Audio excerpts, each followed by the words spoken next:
दीपिका छिटो आ भेल bye by Nick से जाए दीपिका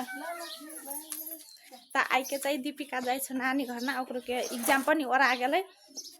आरोस दीपिका के आइके चाहिँ अनि उ चाहिँ छुट्टी मनाए के लागि जाइ छ अपन नानी घर अनि ओकर मम्मी चाहिँ हल्का कनिकरा मम्मी के चाहिँ नै निक लागै छ अनि सगा देले पनि जाइ छ त हेलो हाय गाइस कहाँ जाइ छ दीपिका नानी घर बुक ले आज ल हमरा नहीं ले आज त्यहाँ दीपिका हेलो गाइस देखिए आई के साथ दीपिका नानी घर जाइ छ अब क्या दिन में ये भी दीपिका